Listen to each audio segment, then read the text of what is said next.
Hello po, Nay. Mabilis po. Yan, bisita nyo sila. Magandang hapon po. Ayan si Nanay. 100 years old. Sa hirap ng buhay ngayon, sa panahon ngayon, bihira po yung ganyan. Kaya natutuwa po ako.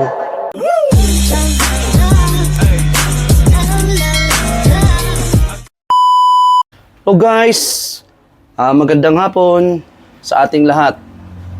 Welcome to my vlog, Batang Summer Vlog. So, ngayong araw guys, papasyalan na natin yung senior citizen na nag-invite sa atin ng kanyang birthday. So, sa December 24, invited tayo sa birthday niya.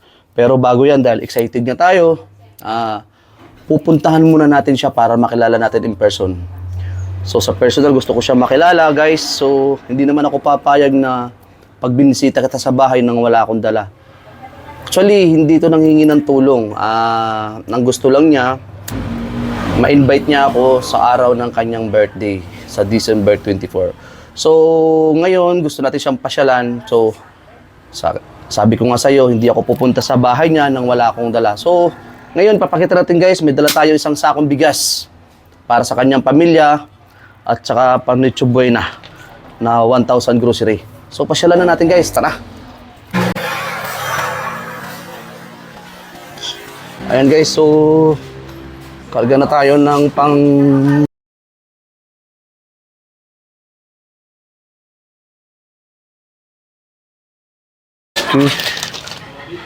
let's go! Guys, gusto natin makilala si Nanay ng personal, kaya excited na tayong mapuntahan si Nanay. Okay?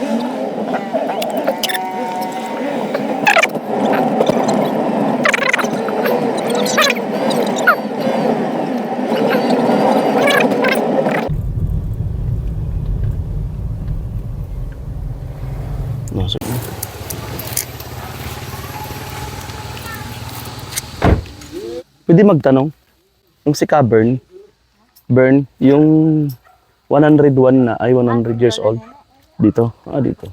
Si ate po yung nag-PM sa atin, ito po yung nag-chat sa atin, na pasyalan natin, invited ako sa birthday ni Nanay Nini.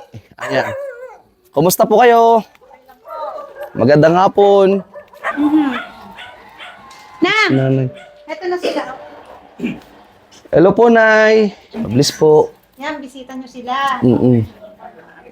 Magandang hapon po. Ayan si Nanay. 100 years old. Nice. Sa December. Natutuwa naman po ako sa iyo, Nay. Nay, magandang hapon po. Si Nanay. 100 years old, Nanay Nini. Ayan. Napakaswerte naman po ninyo, Nay. At talagang naingatan mo yung katawan mo, no? Yung health mo. Siya yung nakita na ko sa video, di ba? Na sinend mo sa akin. Oo, ni ano. Nasaan po yung plaque niya? Ayan, yung 100 years old niya. Yan po yung magpapatunay. Yan. 1923? December 24, 1923. Halos lahat ng mga history natin, inaabot ni Nanay. Pa siya, nakakarinig pa, nakakaano Minsan pa. po may time na yung pandinig niya mahina, may time na kahit mahina ka magsalita, dinig niya pa iba-iba po yung ano. So, natutuwa naman ako at alagang-alaga niyo po si Nanay. Kasi nagkaroon siya ng dementia. Lagi siya nagsasalita ng siya, uuwi. Lagi nagbabalot ng mga gamit niya, naglalagay sa bag, uuwi siya. Kaya sa nagkakaroon kila po ako tricycle, liligot kami, pulo, kay Pumbo, ikot. Tapos uwi. Sa hirap ng buhay ngayon, sa panahon ngayon, bihira po yung ganyan. Kaya natutuwa po ako. Ayan. Hindi mo kasama si ate. Opo.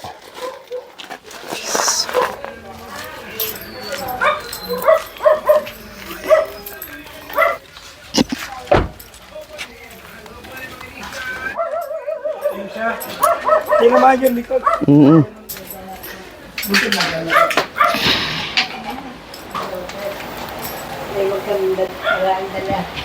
Nay, ayan po yung regalo ko sa iyo. Kasi natutuwa lang ako at gusto kitang makita. Nung iparating sa akin ni Nanay Burns yung excited ako sa ano, natuwang-tuwa naman ako kaya excited na ako makilala si Nanay Nini. Kasi ngayon lang ako naka-encounter ng 100 years. Kaya naging ano ko, interesado ako kay Nanay. 101 na nga eh. Oo, 101, sipin mo nga. No. Aalis na raw sila. Mm-mm.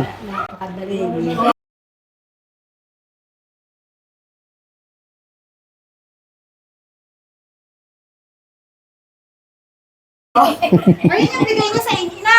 Ayun yung bigay niya sa iyo. Oh. Sa iyo yun eh, bigay niya. Sa iyo yun. Hindi may dala. Oh.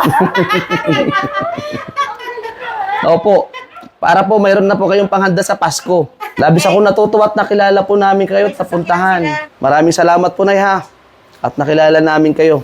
Maraming salamat din po sa pag-invite ni ate sa amin. Ayun po, di na kailangan busog na busog. Ako po yung matabang, mahirap pa po pumayat. Salamat sa iyo.